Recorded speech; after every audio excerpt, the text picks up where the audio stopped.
All three, Jiang Qing, Michael de Freitas and Kerry Thornley, knew that their struggle was with the forces from the old power of the past that they believed were still lodged in people's minds. But at the same time, quietly rising up was a new system that seemed as if it would never have to face that struggle, because it would be completely free of the past.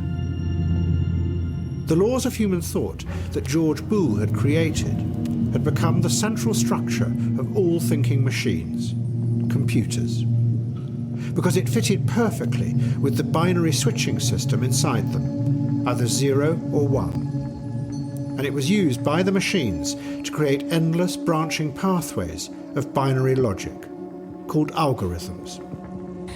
Out of that was going to come the dream of artificial intelligence, machines that could think independently, that could then order and manage the world as a rational system, not driven by the dangerous ideologies of the past. But back in the 1960s, as the engineers began to build the first neural networks, what they had forgotten was that the system of thought they were creating inside the machines did have its own history. That it had been born out of a time when science had become deeply involved in questions of power and control in the British Empire. And that what lay behind the computer logic was the aim of simplifying human thought, which would finally allow you to colonize the last free outpost, the human mind. But unlike the old empires, where power was visible, this power would be hidden in remote places, in the servers.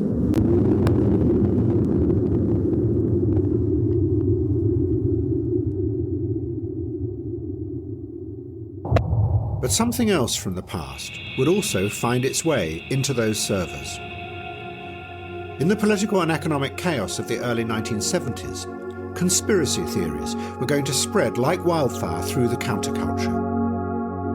As they did, the fake conspiracies about the Illuminati and the secret rulers of the world that Kerry Thornley thought that no one could ever believe began to get mixed up with the true conspiracies, like MKUltra. And more people began to follow Jim Garrison's theory of time and propinquity, looking for patterns of a hidden power in America, not for logic or meaning any longer. And when the internet was created, almost immediately those patterns of suspicion would move into the data and multiply endlessly across the system. And that dark paranoia that 200 years before had spread across the prairies and the mountains among isolated settlers, now spread across the virtual world, among isolated individuals sitting alone in front of their screens. And suspicion and distrust crept back into what was going to be the new system of power.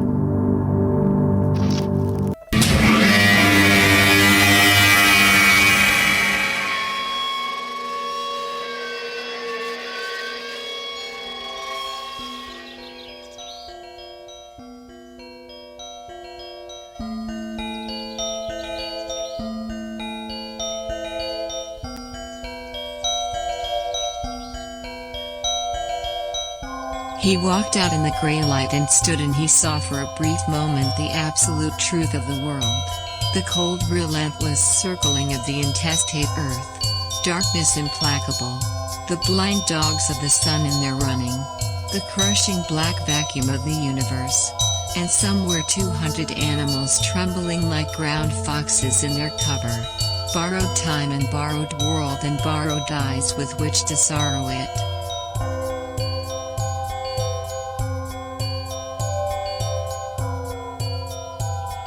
And lo, for the earth was empty of form, and void, and darkness was all over the face of the deep, and we said, look at that fucker dance.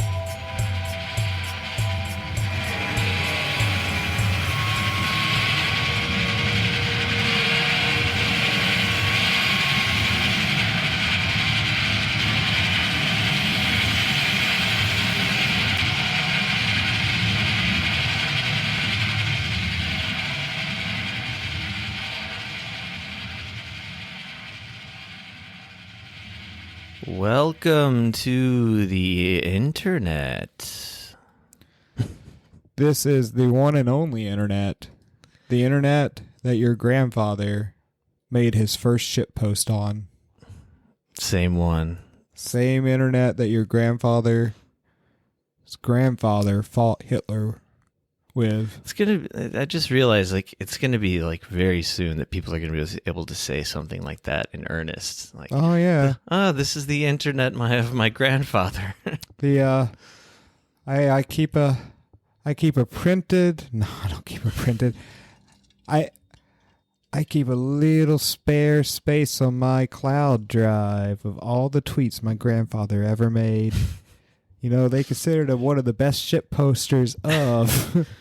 People are gonna like pass down their Twitter accounts through their living wills and shit. I bet. Oh yeah.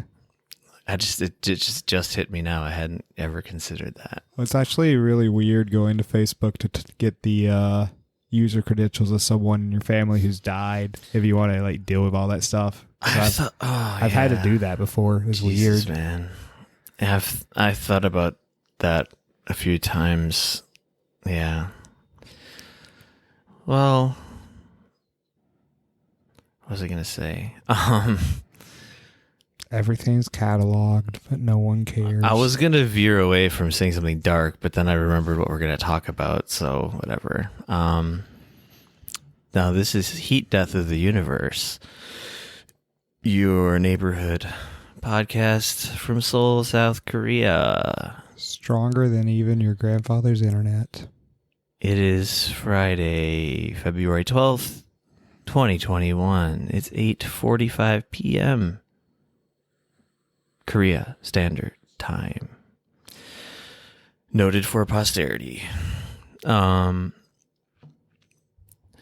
Today, we're doing what will be our 50th episode, which seems like something to note at the very least. I don't know. I think if we only did one a week, we'd be at like 24, 25-ish. So it's something. I don't know. Maybe there's a lesson to learn also in quality over quantity.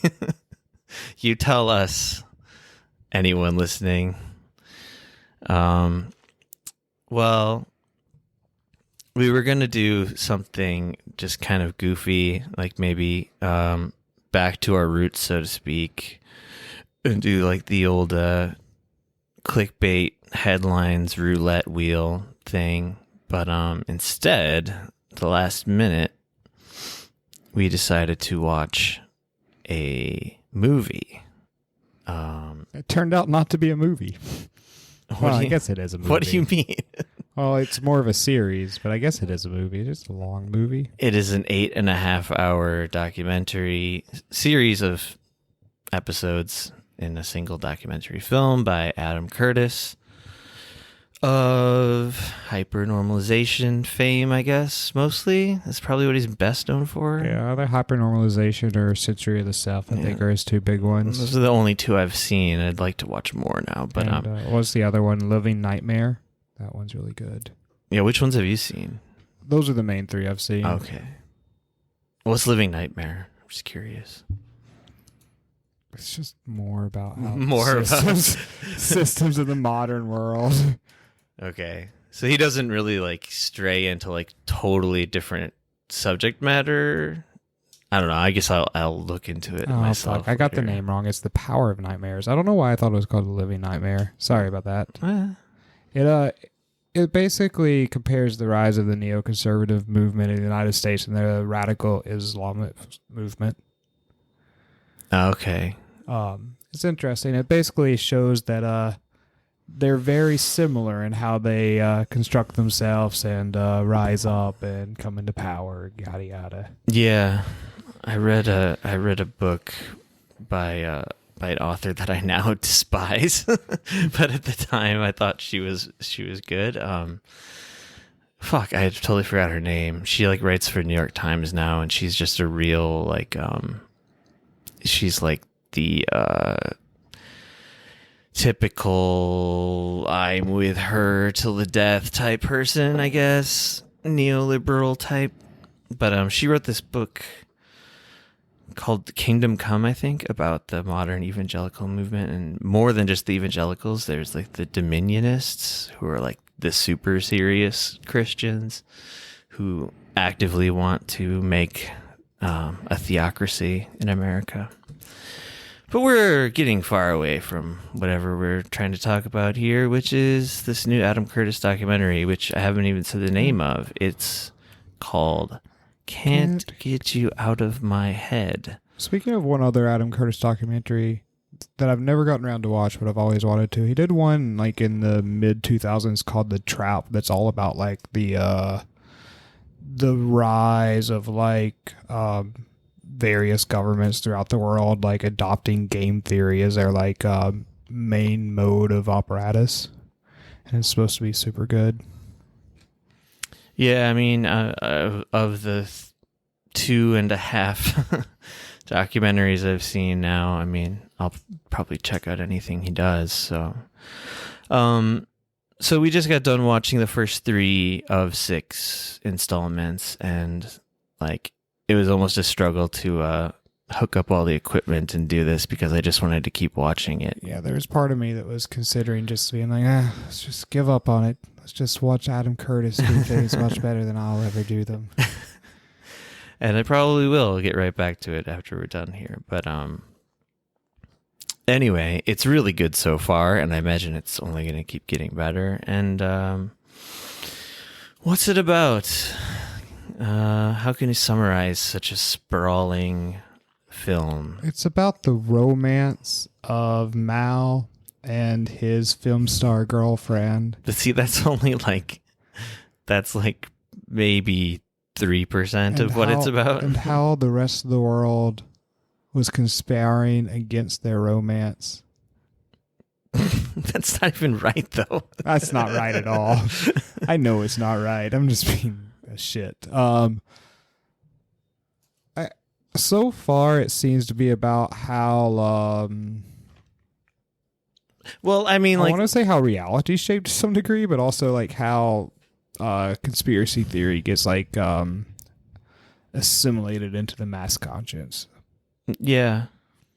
It's very jam-packed with content, and he has a really cool style that might seem frustrating to some people at first, where things seem really disconnected, but like as it continues, you see how these threads start to tie together, and especially by like the end of each episode, he kind of like delivers like a grand thesis statement about what we've just seen, and it's pretty great. And but yeah, like it hops around history and the world, like geography wise.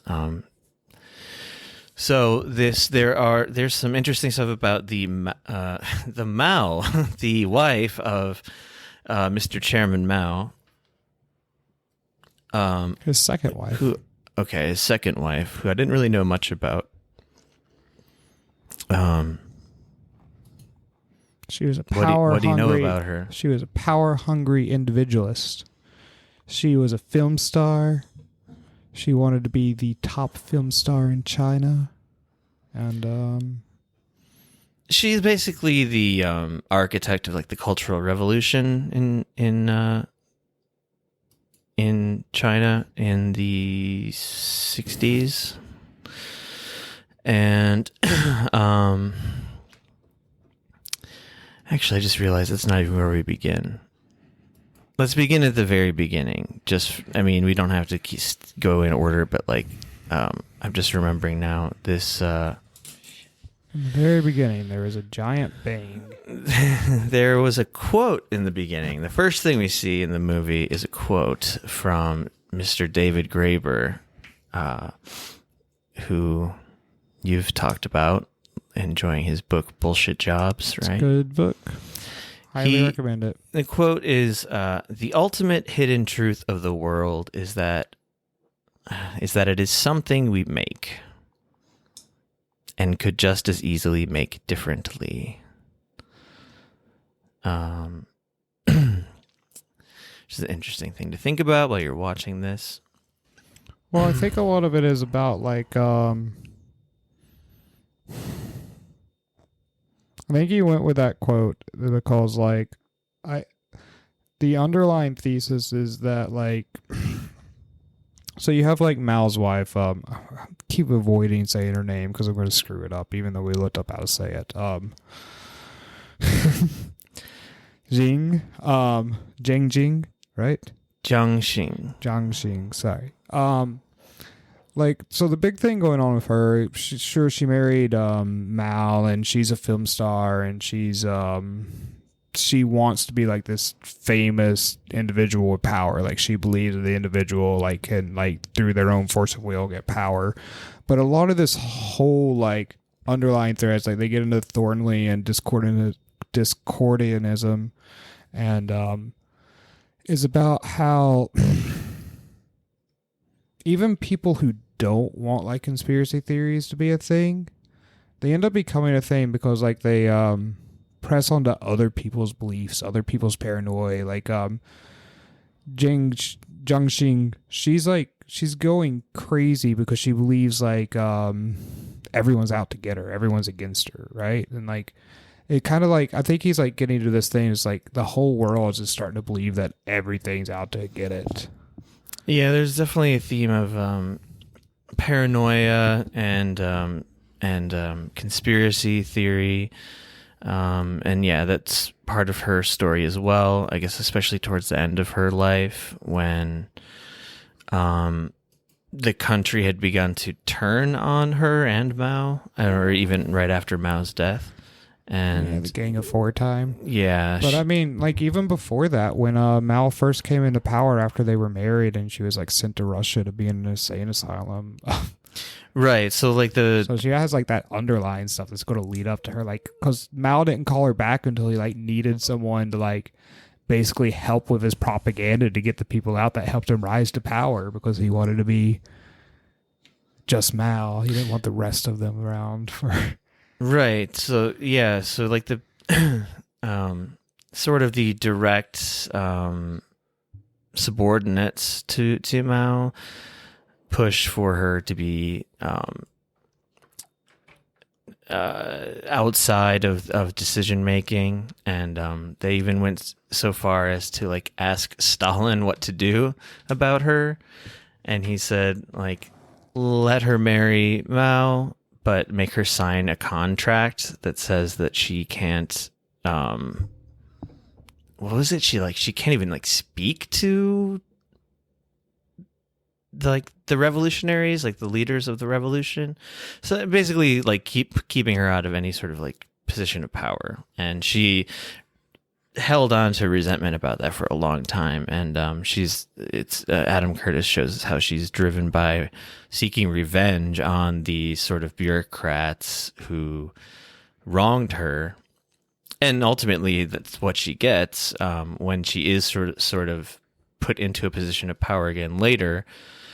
So like what's different about her is that she believed that like you could actually change the minds of the people, not just like their material conditions or their behavior, but like how they actually see the world. And like, hence that's like, you know, that was the driving force of the Cultural Revolution. But as much as Chinese modern history comes into play in the movie, this is, like I said earlier, maybe like 3% of like the content, at least from what we've seen so far. And everything basically kind of returns and goes back and kind of recedes and then comes back again throughout at least these first 3 installments. And so one of the other main things was Michael X. What is his real name? I forgot now. Michael De Freitas. De Freitas. Yeah. And then he became known as Michael X through like he was like checking into a hotel with Malcolm X. Yeah, Malcolm X was in London doing a book tour. And I guess Michael X or De Freitas was like associated with Malcolm X and the bell. What is it called? The bellboy, whatever. Yeah, it was just someone at the hotel said they were brothers. Yeah, and so he's like, "Oh, I'm going to be Michael X from now on," and he kind of rose into like power in the London. Yeah, he he's a civil rights activist, and as the time goes by, and a lot of the social movements of the 60s and 70s start to like kind of fizzle out and just fail. He eventually like created something called the Black House, which was just like a front for selling drugs, and he kind of just gave up on any ambitions that he may have sincerely had about like cultural revolution or black power movement, and just was like pocketing money, like, but under the guise of like being an activist. I guess he persuaded John Lennon and Yoko Ono to shave their hair off, and like they showed Adam Curtis shows a picture of him holding up their hair and they're like all smiling, and I guess he sold it for a lot of money. I wonder who has that hair. It's kind of disgusting seeing just a big ball of hair. It really is. But and then also like John Lennon just gave him like a ton of money, like which he said was like for the cause, but it was just pocketed, and ultimately he got into some trouble for trying to sell large quantities of marijuana, right? And then he was ultimately executed in Trinidad, I want to say. And then another thread. He was hung. Another thread would be the Thornley guy. Yeah, well, there's like Thornley.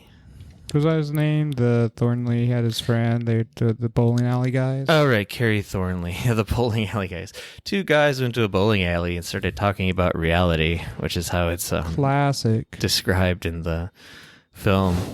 And they basically created what some people might know is Discordianism, which I guess was like that aspect of it was like sincere, right? Like as a real life, like real sort of philosophy. Yeah. So Discordianism, like it wasn't a joke, I guess. And but Kerry Thornley, I guess he really hated conspiracy theories, and he was sort of like reacting to the conspiracy theories about JFK in the late 60s. So him and his like cohort, I forget what his name was, but they basically started the whole concept of the Illuminati as a joke. And we're like, see how that worked out. Yeah, they were like slipping it into like Playboy magazines and stuff, and because they thought no one could believe it. It was ridiculous to them. I was like, no one's going to believe this. Yeah, shit. They thought they were doing like a sort of pseudoscientific like experiment, like what will people believe, and like how far can we push it, and they ended up sort of a Twilight Zone scenario, maybe you might call it. Like they got their results. Like it ended up being that like a lot of people will believe in the most sort of far out there conspiracy theories.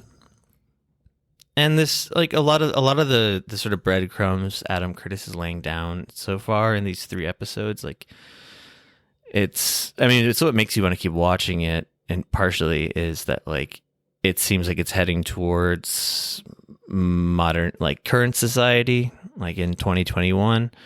So, it seems like he could be laying the groundwork for talking about like QAnon and how it's actually impacted real politics and and so on. And then he also talks about the collapse of the British Empire and how good riddance. He goes into it a bit, but like what I took away from that part the most was I forget who he said someone coined the term Englishism, which basically was just like a way of saying that the people living in England during like the 1950s, maybe 60s as well, were having reacting to this sort of imminent or active slow collapse of the empire by just feeling like with fear and anger and paranoia. Again, paranoia comes back into it, and which led to a lot of the social strife you think of when you think of the 60s, like a lot of racially based stuff. Like it shows a lot of this sort of the white power movements, I guess you'd call them. What do they call themselves in England? It's like a much more polite term for white power. Skinheads. It's like nation first or some shit. I forget what it's called. They're still around today. Another thread, and we're still just talking about part one here, basically. A lot goes down on part one. Actually, I'm just going to read off this sort of overview. There's a little review of the movie that I've just looked at like the first couple paragraphs of, but it says the grand series, which in the first 75-minute installment alone draws together the British Empire, Lee Harvey Oswald, Chinese opera, Peter Rackman, was it Rackman? Ethel Bull, artificial intelligence, Playboy magazine, the Allen Memorial Institute, terrorism, the dawn of contemporary algorithms, American individualism, communist camps, and Charlie Brown. And does an extraordinary job of convincing us that helpless is exactly what we are. Yeah, I think the first episode ends with, or maybe it's the second episode. In any case, one of them ends with Adam Curtis just saying like all these grand struggles for change, like going through all these ups and downs that I've just explained to you. Yeah, those all failed. Those all failed miserably. But it does make you want to go on to the next episode. Does. I think the thing is that all the revolutions are going to fail. Well, we'll see. I'll believe whatever is in the documentary. As you should. That's the point of documentaries. Don't question them. And another big point is, which you kind of got at, Jason, is that this idea of real corruption and real like social problems and things like that getting blurred together with like absurd conspiracy theories and like people not really being able to tell the difference, and like it sort of is a way of like it can either like make people just doubt whatever they don't want to believe is true, like say I don't know. What's a big horrible issue that your government is willing to sacrifice like millions of lives for profit, for example. I'm glad our government's not willing to do that. Because you could say, oh, well, that sounds like one of those wacky conspiracy theories, like the Illuminati shit. Or actually, the better example is what he says in the movie. He talks about MK Ultra, which was a real, very, very much real, verified CIA scientific series of experiments. I honestly think it sounds like a dreamy thing to be part of. Yes, as a test subject. When we were seeing the horror of being like overdosed on LSD and stuff, and like kept in horrible psychologically traumatic situations, and they were interviewing one of the women who went through MK Ultra. She didn't see that bad off. She was like, I didn't know who I was. I felt like an alien. Like I didn't know who my husband was anymore. I had forgotten how to be a person. And Jason's like, that sounds nice right about now, Doc. Load me up. I mean, if you want to strap me down and overdose me with LSD, I'm game. Run your experiments. Do your worst. So he sort of compares that side by side with the like we said, the very much fake Illuminati thing. But I thought Beyonce was the head of the Illuminati. Huh? Is that one of the ideas? Well, yeah, everyone knows that Beyonce and Jay-Z are the heads of the Illuminati currently. Have you watched their recent music videos? Full of Illuminati imagery. Yeah, okay. I believe it. Good. Hollywood is ran by the Illuminati, my friend. Yeah. I mean, see, that's that again, like here, okay, better example. Shit like Jeffrey Epstein, like real also like Illuminati. child sex rings like definitely exist in reality. But people can, it seems like one of those things that's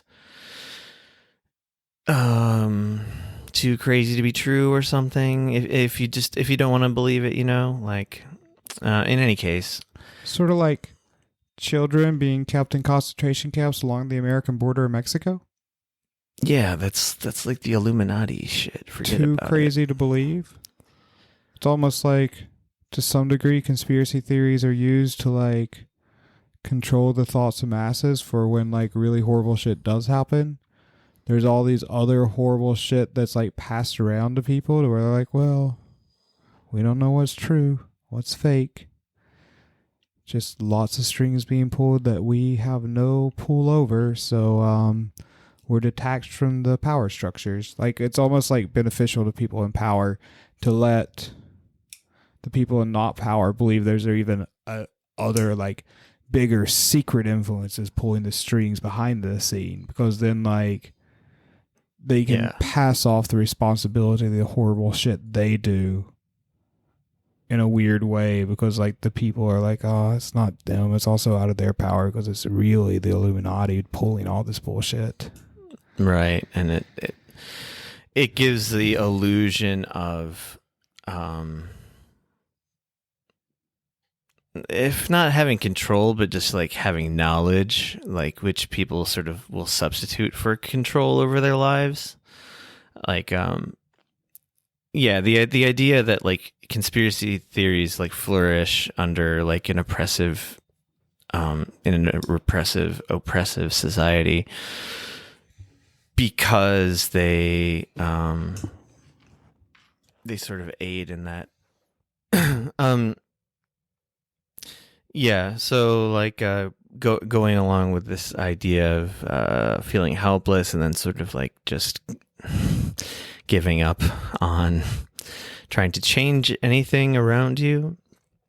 And I think Adam Curtis shows a good relationship between the proliferation of these conspiracy theories, but specifically when they're alongside real events, how those things all go hand in hand. And then maybe, there's so much even just in this first one as I listed off all those things, but maybe the last thing to talk about in part one that I can think of is I think he kind of ends on the note of, well, first we have to go into who Ethel Boole is. She wrote a novel. She did write a novel called The Gadfly, right? She lived in New York, yep. And it was about a woman who what's it about? You said you've read it. Yeah, but I have no fucking He also said in the movie, I just can't remember. Her whole thing was the opposite of the wife of Jung Mao. Shin. She just ended up living alone and her living out her days basically alone in New York City, and then the the like Russian ballet came to town, and like they all came to her house because they viewed her as a hero because her book was like a hit amongst people in Soviet Union. Yeah.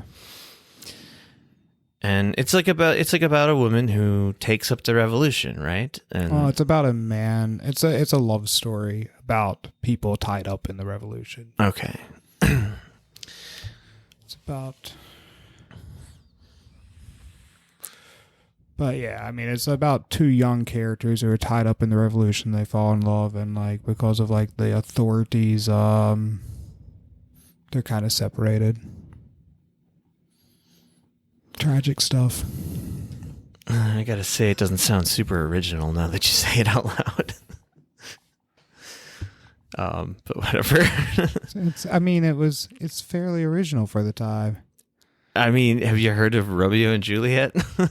It's like literally. It's not like a family thing though, and they're all but it's like they're both part of like they're on the same side. It's not like Romeo and Juliet where they're like from competing families. It's about two people tied up in the revolution. Okay, but they're like separated by like a power outside of themselves. But anyway, I guess. All that being said,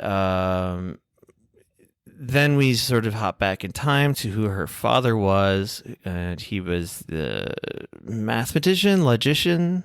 Like, was he like a philosopher of logic, or I'm not. Yeah, he's the guy who basically every computer is programmed like with Boolean logic. He's the Boolean logic guy.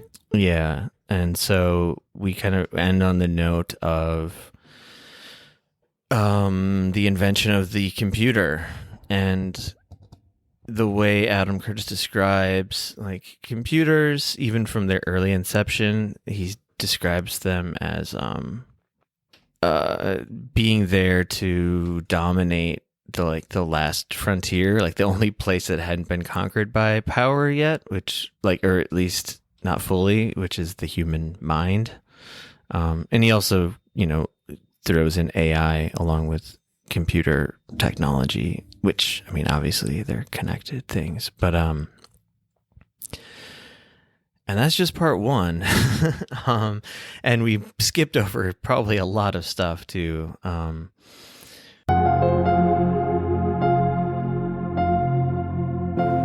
year later, a group of their supporters captured and killed a leading industrialist called Hans Martin Schleyer. He had also been a leading Nazi in the war. At the same time, 3 of the leading revolutionaries killed themselves in prison.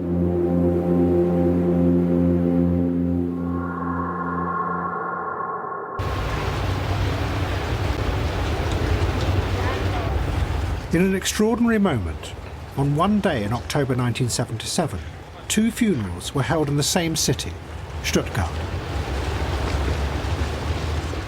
One was for the revolutionaries. Hundreds of their supporters flooded into the cemetery, watched by 1,000 armed police.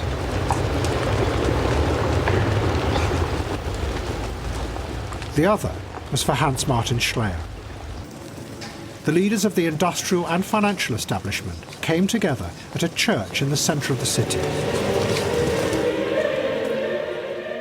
It was a moment that dramatically symbolised what had happened. The industrialists and the bankers had come not just to mourn Schleyer, but to bury any idea of radical change in Germany.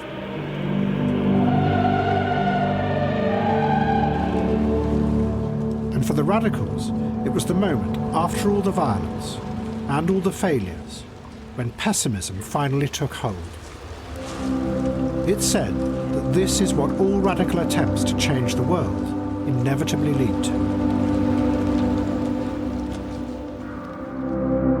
And in the growing age of the individual, it led to the conclusion that the fault is inside you, the individual, not in society. Those who had wanted to change the world now began to turn inwards. This distrust was going to be reinforced by the growing influence of the psychologists, who said that human beings were really irrational and lived in a dream world. Out of that was going to come the modern system of power, in which psychology would join with economics and with finance to make sure that that dream world was managed.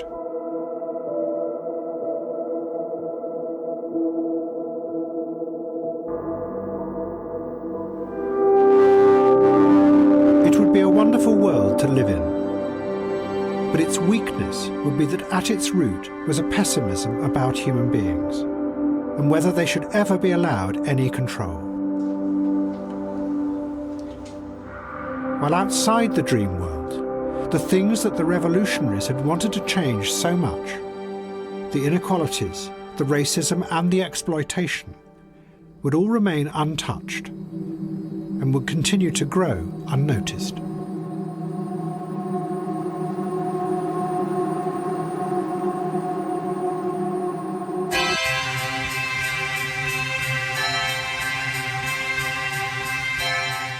But some of the revolutionaries saw what was happening and adjusted.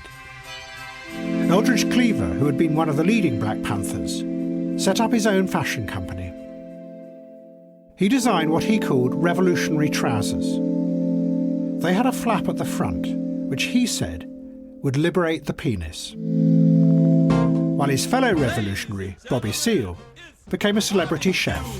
Featuring the founding chairman of the Black Panther Party and guerrilla extraordinaire, Bobby Seale. But one revolutionary was still not going to give up. Jiang Qing now joined with 3 others who had run the Cultural Revolution. They were determined to seize power when Mao died. They were known as the Gang of Four. And Michael X never made it to the river. He was captured and brought back to stand trial in Trinidad. He was found guilty of murder and hanged.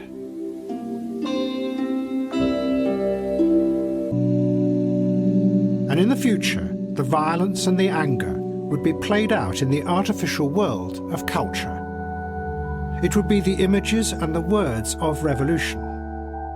But in reality, nothing ever really changed. And what was forgotten in this new age, including by the psychologists who were exploring the self by drilling ever deeper, was that what you are and what you feel comes not just from inside you, but from where you are in the power structure, because that flows through you too. But in part 2, is when it goes more into like the which we already kind of mentioned, the Jiang Xing, her major part in the Cultural Revolution in China, and so we see some interesting footage of that. I mean, we should say also to anyone listening who has never seen an Adam Curtis documentary, they jump around a lot. Well, they jump around a lot, but just like on a stylistic level, like I don't think he uses a single frame of original footage in his movies, or at least not this one. No, I don't think he does either. It's all like archival footage, and it's just kind of amazing the stuff that he finds, like that he can sustain. Like, I mean, this is an 8.5 hour movie that we're talking about, but like all of his movies are made that way. I'd seen 2 of his movies before this too, and I didn't really fully feel like the full, like how impressive it is what he's doing in these movies, just on the technical level, of like finding and assembling all of this really kind of rare footage of things together. I kind of felt that way during Hypernormalization. But I think this one's really special because of how much old footage it has. I mean, all of his movies have old footage, but I feel like this one... Yeah, like Century of the Self is tons of old stuff, too.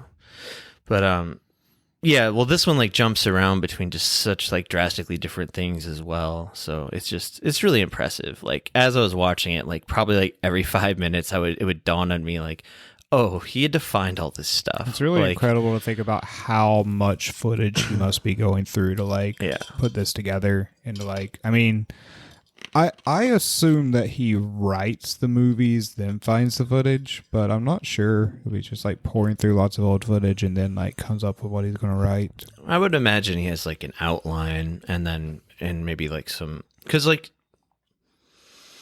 they almost come off as an essay usually. I mean, there's obviously a fair amount of narration, but sometimes it feels like he just lets a lot of the things like speak for themselves and just kind of hang there without any narration too. Like, I don't know. It's just, it's unique amongst documentaries. And, I've seen a lot of documentaries in my time, and like, there's kind of an old tired formula of documentaries, which is like, it's usually just a mix of like a few like stock footage things and then like original footage of like, oh, we're talking about this building, so here's a shot of that building, anyway, and then like talking heads and stuff like that. And this doesn't have any of that. This feels more like like like a personal essay kind of thing. Yeah, he doesn't really have like, I don't think any of the Adam Curtis movies I've seen does he ever have like someone that he's interviewing for the documentary, but he does find lots of interview footage usually. Yeah. But like he goes for, but it's not like it was made for the documentary. Yeah. Which is quite a feat when you think about it. In any case, the content of part 2 continues to be really impressive and interesting. I definitely learned a lot of new things about history that I didn't know about. For example, in like post-war Germany, there was this guy, Horst Mahler. I think was that his name? Fuck. There's a lot of names to keep. Yes, Horst Mahler. He started the EPO, which was the Extra Parliamentary Opposition, and the whole point was to expose the Nazis who just like carried over from the old regime into the new Germany. And this was mostly in the 60s, like kind of alongside all of the student movements going on in the 60s all around the world. And so I thought that was pretty interesting. I think at one point, later in the documentary, he goes to Palestine.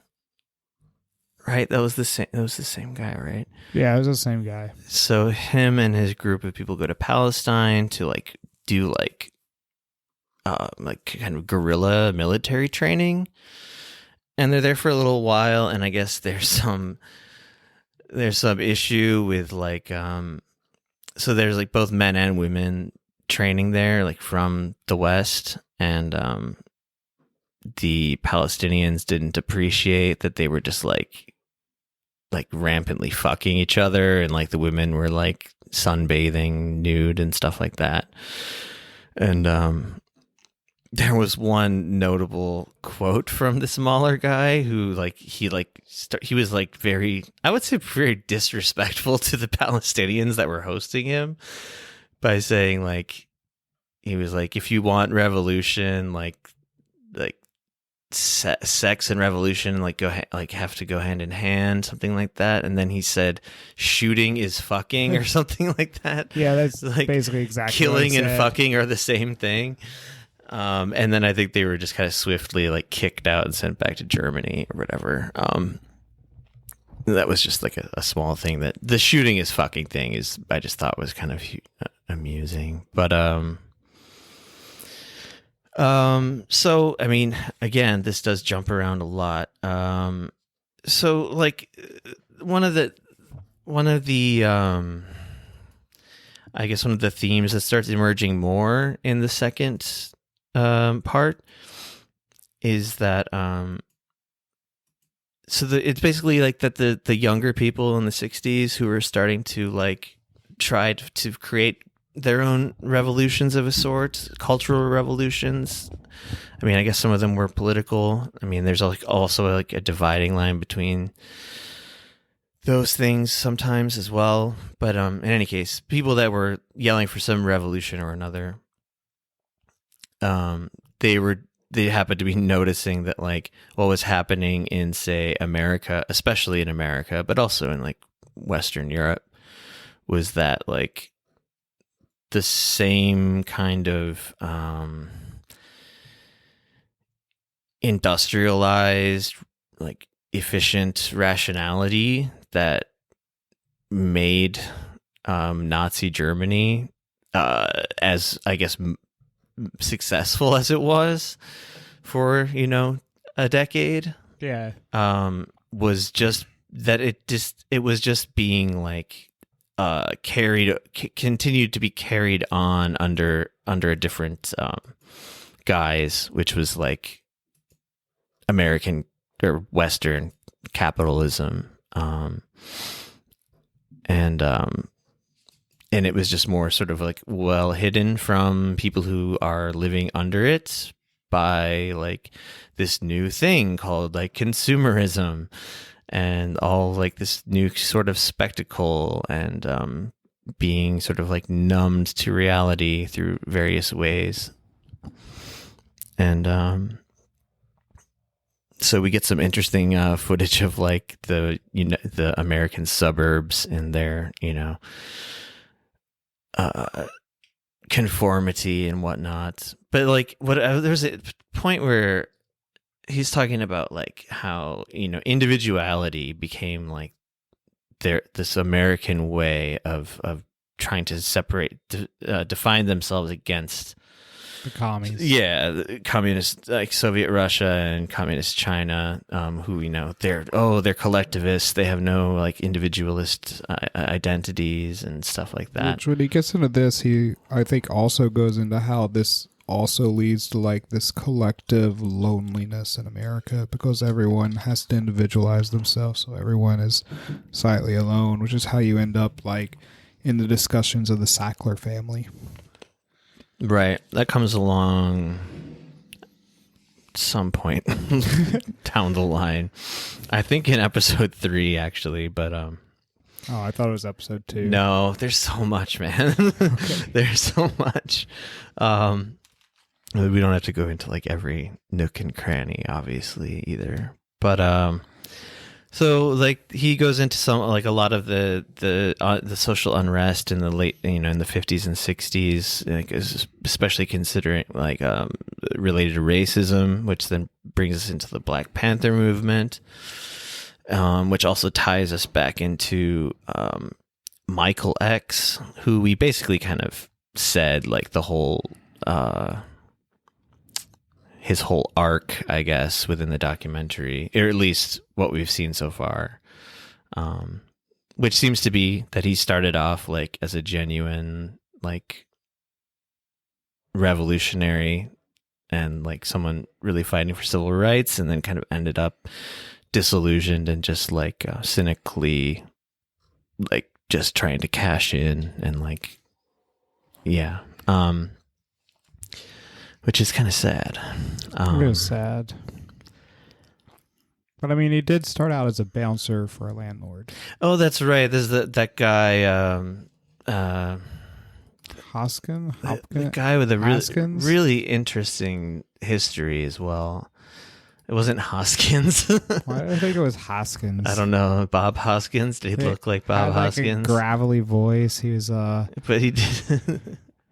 Remember they're like yeah, no, I remember the reporter being like, that's a real gravelly voice, and I expected him to sound like Tom Waits or something, and it's like he just did this high pitched voice like imitating him. That's gravelly in England.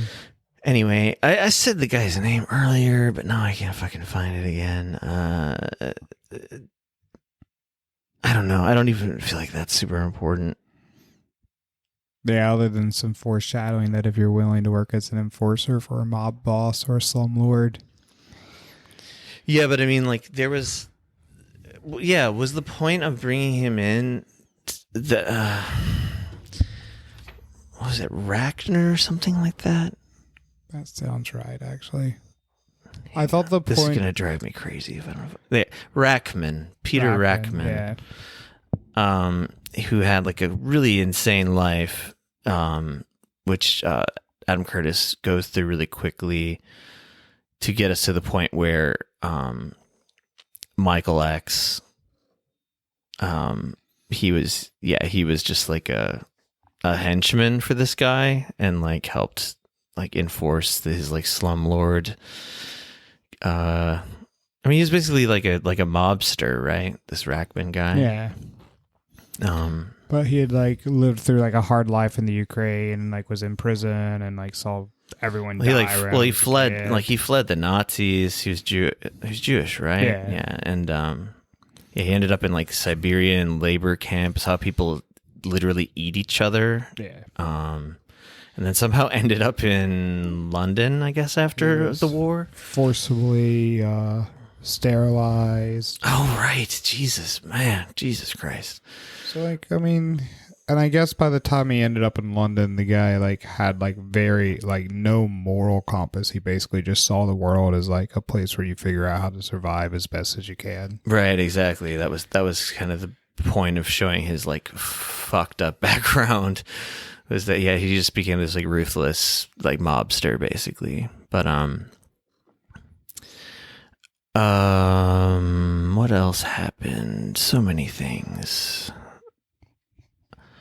Some of the parts I liked about Michael X were, there's some good interview footage with him, like in on some like British talk show, probably in the like late 60s maybe, and early 70s. Where I mean, in my notes here, my little notes, I wrote, Michael X says white liberals are bullshit. / children of abolitionists. So he became like more and more disillusioned with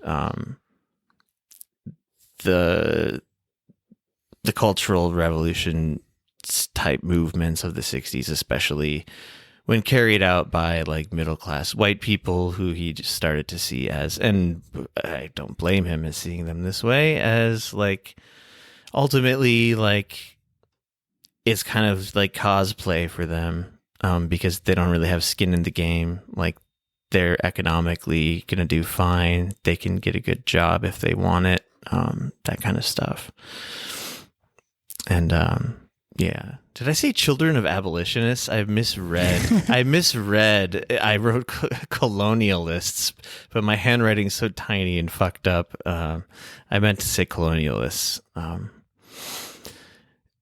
Yeah, he described it as like the, I mean, for lack of better terms, like the hippie movement of the 60s, as ultimately still a colonial power movement, but that was like, that had the veneer of like radicalism, and like the empty like revolutionary rhetoric. And yeah, during that part I was still kind of like, yeah, right on, Michael X. Did I just say right on? Okay. There's a whole element too of the film about psychology and like and science and its ways of trying to understand people, and how psychology became like really obsessed with like the unconscious and how like people behave in ways that they don't understand, and or they don't understand why they're doing what they do, type of thing. And that's a lot of what like Century of the Self gets into as well. Probably a lot of his movies, but he talked about this one psychologist who was doing these weird experiments. I just wrote down the eyeball guy. Do you remember the eyeball guy? The eyeball guy. Oh, the psychologist who thought he could see people's thoughts through their eyeballs because they're connected to the brains. His name was Hess. Something Hess. I do remember him. What a nutter. Yeah, he was just like, he would show people like images, and like he thought he was like onto something really groundbreaking. He's like, we can see into people's brains directly through their eyes. And he was just basing it on like people's eyes would dilate, basically, or their pupils would dilate at certain images. And he like, you know, it doesn't get super in detail with this guy, but like, you know, he just made some assumptions. Actually, in a small weird way that kind of goes into like the whole like pattern seeking conspiracy Discordianism thing, where you just like make up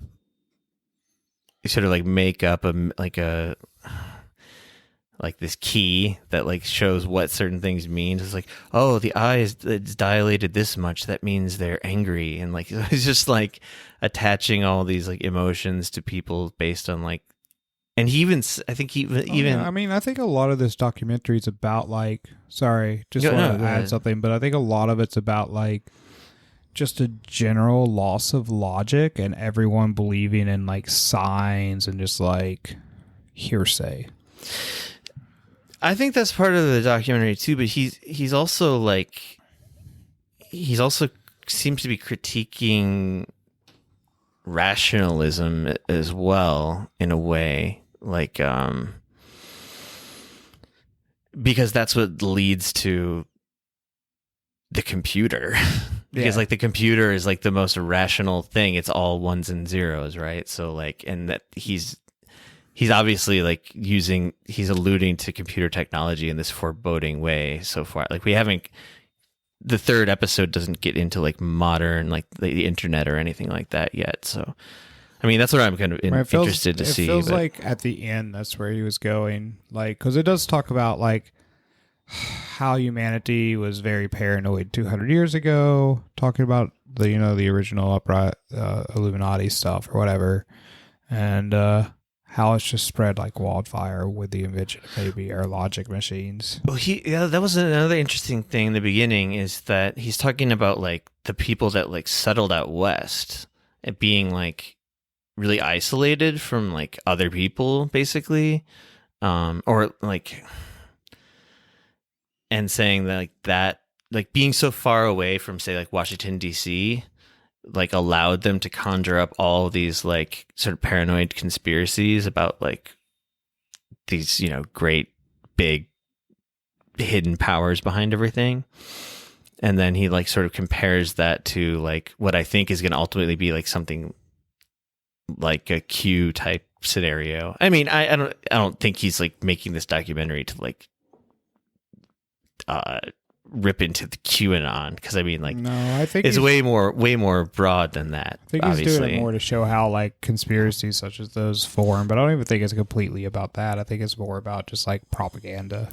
Yeah, I mean, also just directly from his mouth, and I don't want to read too much about the background of the documentary, but I did catch in passing. He said that like if he like distilled what the movie's about, he said it's about people feeling helpless is how he kind of summarized it. And that opening quote from David Graeber kind of backs that up too. But what else happened? So many things. There's so much more interesting stuff about like the history of communist China. I mean, I guess what like by episode 3 we get into the fall, like in a way the fall of communist China, at least like as it was known up until that point. Going into episode 3, one thing that I have noticed in maybe we've already said this, but there's like this general theme of loneliness throughout, of like the more individual people become, the more like disconnected from reality they become to some degree. Yeah, he goes into the invention of Valium by episode 3, and you know it was basically there to fulfill the need of these like housewives who had like the perfect suburban life, but they were feeling like just, you know, like suicidal despair and like a kind of like inexplicable emptiness and so on. And yeah, like it's this Sackler guy whose family has become one of the most notorious, terrible families ever. I mean, you could say more about that than me. They made and sold drugs. I should say the original guy was a piece of shit too, because he was. He just described as like how he turned suburban anxiety into money, into profit, and his children did the same. Right, except with OxyContin. They turned pain into money. And I mean, like with Valium, yes, the thing they did with OxyContin was basically they made a drug that was supposed to work all day. So you could take one pill a day, which most people are more likely to take one pill a day responsibly than they are to, say, take 2 pills a day, which was the big thing about OxyContin. But the thing is, it was a pain medicine, and even though the doctors were told to say it would last for a day, in most trials, usually the effects would wear off after somewhere between 8 to 10 hours, which left the person wanting it 8 or 10 hours later. And over time, you would start wanting it more and more because it's addictive. Right, and you're building a tolerance. And so you would take it. Then you would take more, and you'd go to your doctor and say, hey, I don't think this dose is working anymore. I need a bigger dose. And doctors were being encouraged to prescribe it. And for a long time there, the Sacklers got away with saying it's not addictive. And then after it was completely clear it was addictive, they got away with saying... It's an opiate. It's obviously They addictive. got away with saying, well, it's not our fault that the patients are taking it the wrong way. And then doctors would say, well, if we could prescribe patients to take 2 a day, it would probably be okay. And the Sackler said, no, that's not how we make money off of this one. The whole point of it is that you only have to take 1 a day for it to work.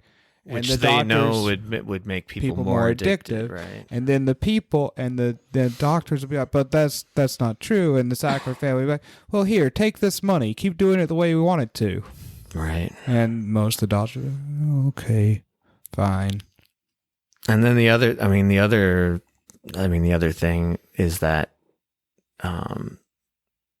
people get addicted to OxyContin. Anyway, I was just saying cotton. I don't know. Me too, but it's whatever. And then say they can't get their scripts anymore for whatever reason. There aren't any clinics left. They can't make the drive to Florida or South Carolina anymore. You talked about that, like people like going like way out of their way to like different clinics and stuff. I've known people to drive all the way to South Carolina and Florida to go to clinics because like maybe the clinic in Tennessee was shut down. Jesus. Yes, they profited hugely and continue to off of people's psychological and physical pain. Well, they recently got a slap on the wrist. Yeah, right. Yeah, I heard about that. They still make OxyContin though, right? Oh yeah, it just got distributed to other companies. Of course, they still make OxyContin. It's not going away. No, I mean like the family, their company, or no? I'm not sure. I feel like they still get profits from it. Yeah, they're not hurting for anything. They'll be fine. Man, there's so many things in this movie. Oh, there was one more. I mean, it's fine to jump around because the movie jumps around. The Palestinians that Horst Mahler guy was training with, him and his group of people were training with.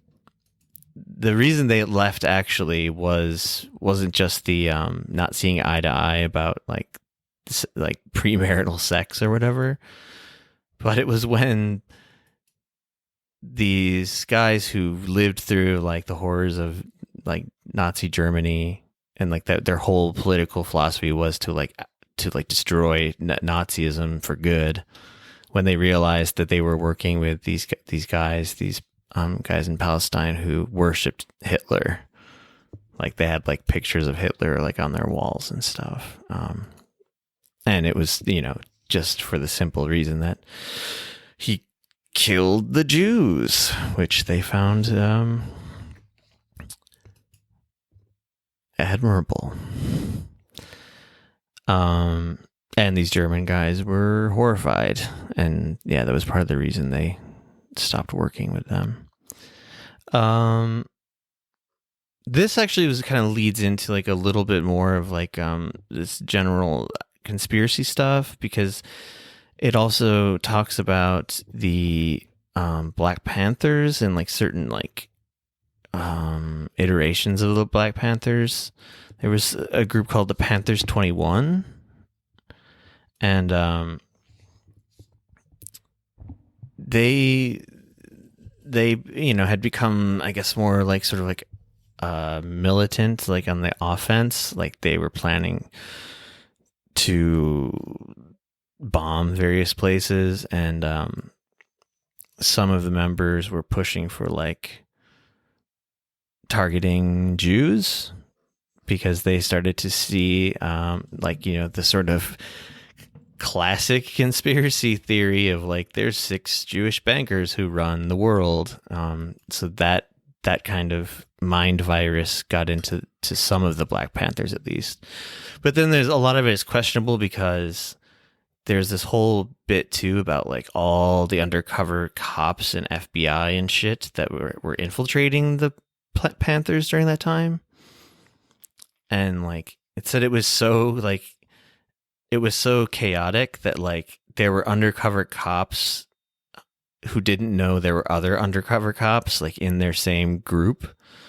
And it was just like this also plays into like this whole idea of paranoia. So like a lot of the Black Panthers are becoming paranoid about like undercovers for good reason, because they were there. So there's paranoia about Jewish cabals, there's paranoia about undercover cops, and like the point is that like all this sort of paranoia is eating away at these revolutionary groups, including the Cultural Revolution in China. So that's kind of like those are the parallels there. And basically, I mean, the way by the time we get to the end of the 3rd episode, it's just stated like all 4 of these revolutions failed. So like, I guess you would say like the cultural movements of the 60s, and maybe and the Black Panthers in particular. But it was all of them, because like, all the student movements failed. Like just the sort of Black Power movement basically failed. This anti-Nazi German movement failed in a really kind of miserable way. Like, what happened? There was an attack on some businessman who was killed. And like they had the funeral for the businessman on the same day as the funeral for the revolutionaries who got killed. And it was basically just a way of announcing to the world like the revolution's fucking over. And this is like the important part of it, is that the way Adam Curtis describes it is like everybody sort of turned inward on themselves, like at an individual level, and like blamed themselves for the failure or for whatever is wrong in their lives, rather than sort of outside power structures or society or anything like that. And that's kind of the note that I remember the 3rd episode ending on, basically. That's basically where I remember it ending too. Well, and then it details like how like sort of the end of the grand communist revolution in China was to turn to capitalism. It was basically what they've done. State-ran capitalism, but sure. Yeah, I mean, there's it's like communist in name only, really. Yeah. But the way Adam Curtis described it, I thought was really interesting. He said like how will China sort of like pick itself up from the ashes of this failed revolution. And it was like, we can't use drugs because like the West already has the monopoly on that, like what was it, Valium and Oxycontin and so forth. But we'll use the greatest drug of all, cheap consumer goods that we can manufacture like crazy and just, get people addicted to, like drugs. And like, it just seems very accurate to me. Also, part of the paranoia right before like everything in China sort of collapsed was the public at large started to see the Gang of Four as like possible CIA agents. Like they just completely like abandoned them, like didn't believe in them anymore. There, I guess maybe one more thread is this idea of like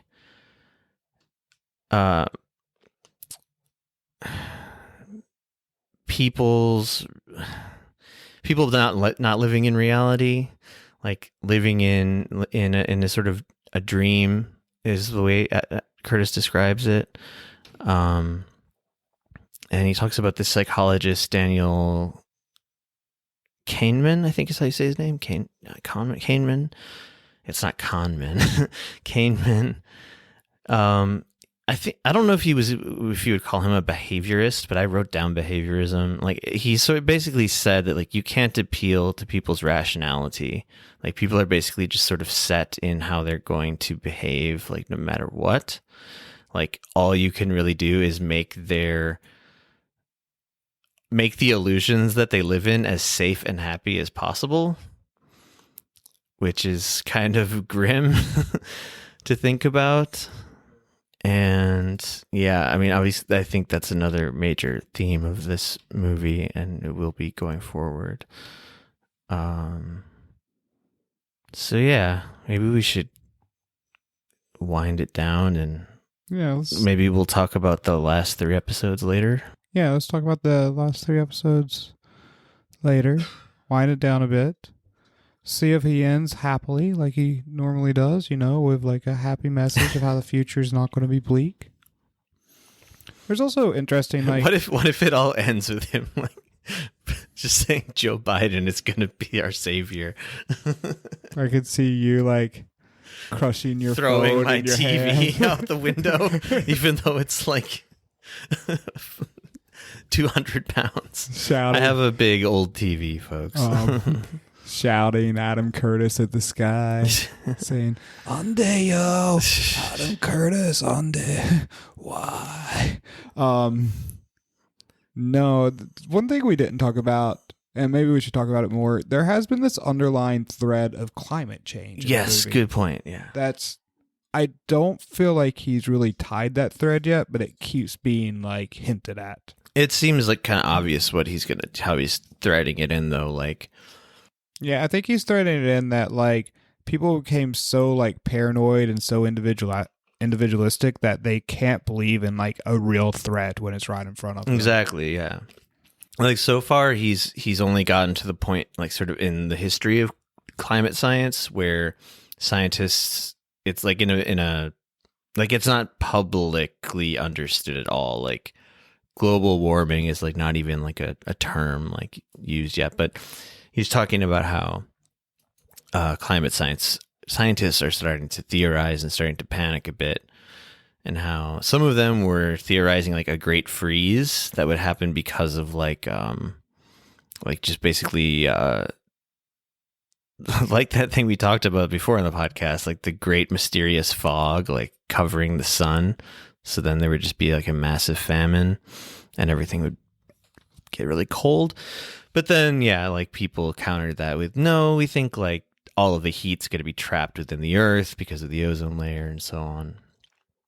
And one interesting little sort of like side note on that that I found interesting was basically the way that he describes like the beginnings of climate science being understood was, oh yeah, we looked at a lot of stuff. I didn't even look at this whole page here.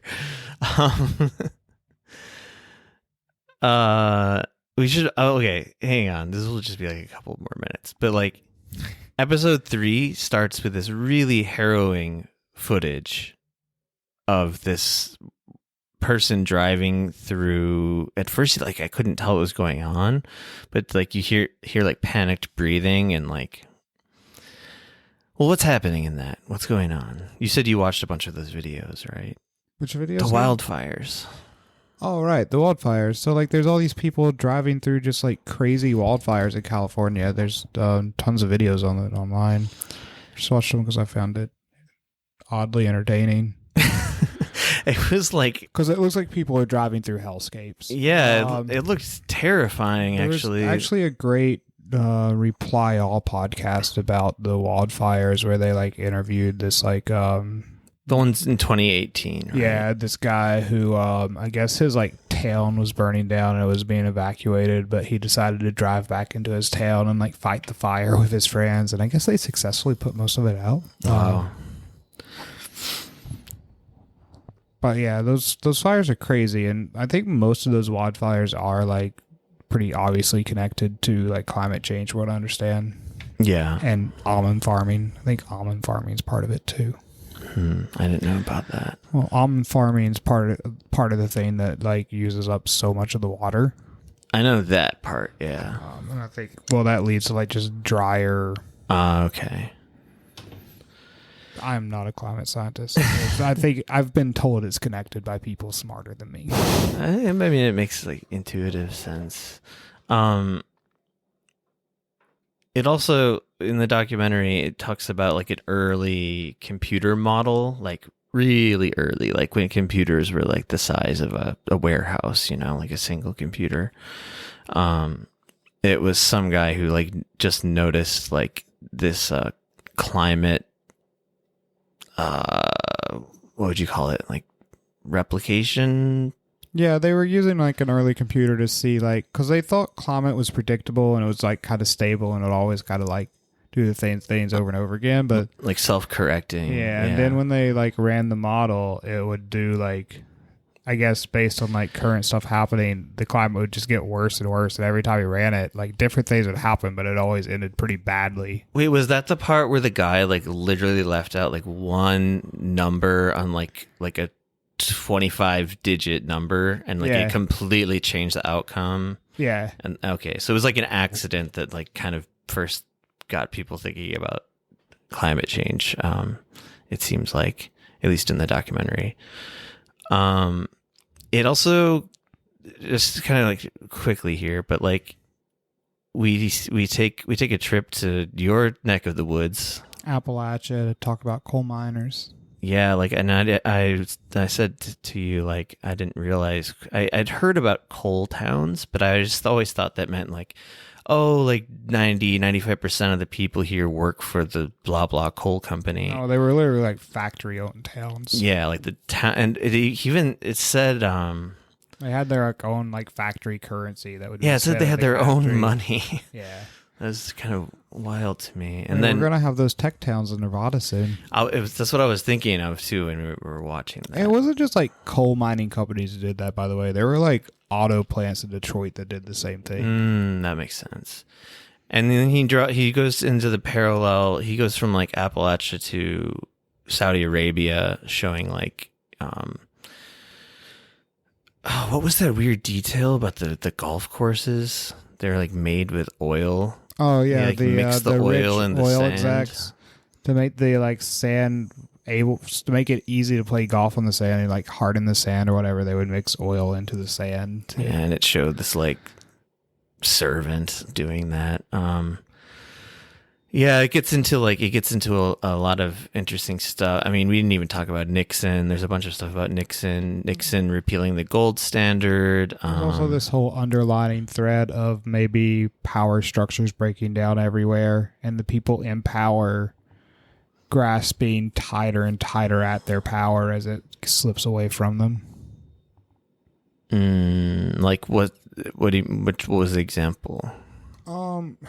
I think they use a lot of the examples with Mao, but also I feel like they kind of start to make an example of Nixon and other stuff, but like they haven't got there yet. I just feel this like thing that they're like leading up to like I guess about like white people. White people. I'm a white person, but white people like losing their grip of power over like the rest of the world. Lots of little plot threads in this. And it goes into like the oil crisis of the 70s was basically, this was like when the world realized where all the fucking oil was in the world, which was, you know, basically Saudi Arabia. Not Texas. You know, there was still plenty of oil in America in the 70s, but I guess not nearly as much. But I thought it was interesting. It shows like that, you know, Saudi Arabia was like withholding and like rate, like just jacking up the price like crazy with oil when selling it to the U.S. because they wanted the U.S. to stop funding Israel. But then they were suddenly okay with all of this Israel friendliness because they started selling petrodollars to anyone who wanted them. It's hard to stay on one topic when talking about this movie. This is gonna be a real edit fest. Yeah, sorry. That's my bad. We're jumping around a lot. I think the whole point of me like stopping us from stopping was I wanted to bring up this interesting thing about them fucking being in Antarctica. And then I got sidetracked. I saw this other shit in the notes. Well, I brought up the climate change stuff, I think, because I'd realized we hadn't talked about it. I know, but that reminded me of... It's basically the way that they discovered, like, the ancient history of climates changing was through, like, all of this ancient ice that they were, like... So they were, like, drilling down into it for the point of... They were burying fucking nuclear warheads in the ice in Antarctica aimed at Russia. And they, as like a byproduct of that, they were like, hey, look at all this ice. Like, look at all the layers to this ice. Like, that's crazy. And they started realizing they could, like, you know, sort of like looking at, I don't know, when you dig through layers of the earth, like you can like basically travel through time in a way. And they did the same thing with the ice. And they're like, oh, look at here. There's like a giant jump in the temperature. Look at here. There's a giant jump in the temperature. Like looking at the layers in the trunk of a tree. Yeah, those good old tree rings. I thought that was cool. And I want to just watch more of this movie, actually. Yeah, we've talked plenty. I think we've covered the basis of the first half. Yeah. We should talk about the second half. We should. All right, folks. I mean, my recommendation this week is watch this movie. Yeah, my recommendation too is just check out Adam Curtis. If you haven't, check out Adam Curtis. He's great. There's some great interviews with him floating around. Also check those out. But he's super smart and one of my favorite directors by far. I've went as far to say he's the GOAT of documentaries, but I know some people disagree with me. Also, unlike Josh, I haven't watched a ton of documentaries in my life. I usually hate them, but I actually truly love his documentaries. I'd say Werner Herzog is his only competition that I can think of as like someone who's known for documentaries. But they're like total. I mean, they have different approaches. Put a different vibe. They should do a collab. I mean, I can imagine they respect each other's work. Actually, there is a Herzog documentary that's sort of, at least it plays with the same themes a little bit about like information age and stuff, but it's not. I'll admit it's not nearly as good as any of his Adam Curtis's movies. Okay. I want to go watch more of this movie. All right. Bye. Bye.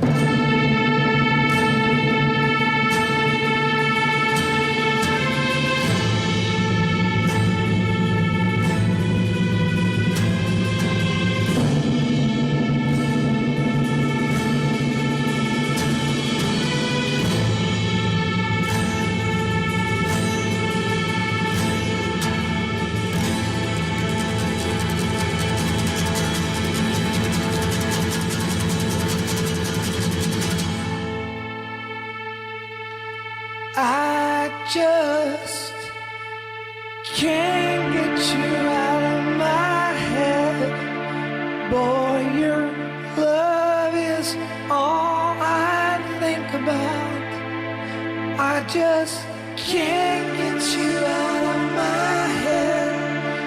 Boy, your love is all I think about.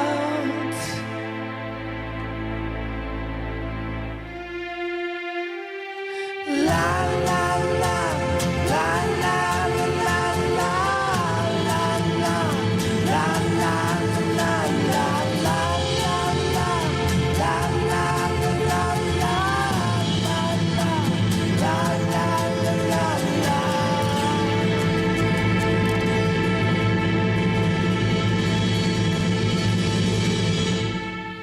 I just can't get you out of my head.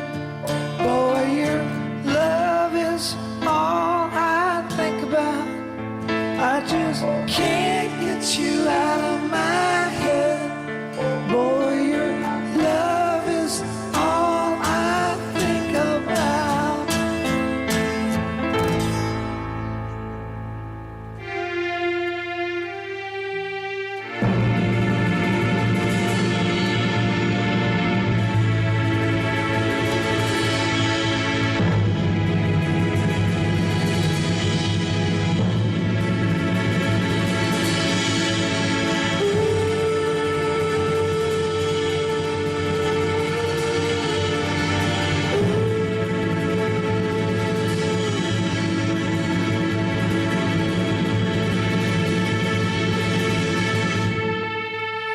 I just can't get you out of my head. Boy, your love is all I think about.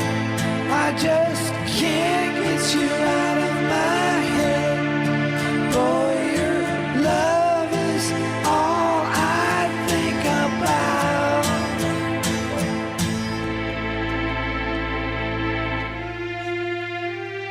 La la la la la la la la la la la la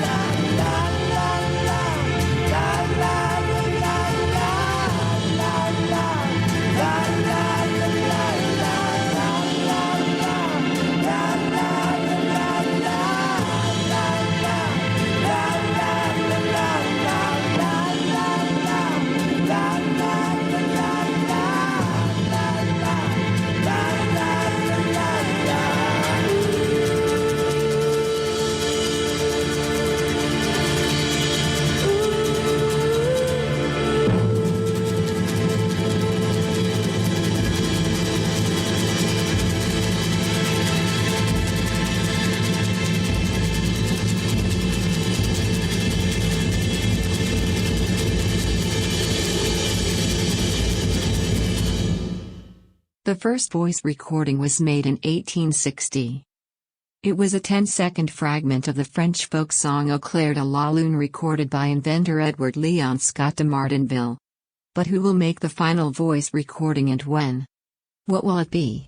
Who will hear it?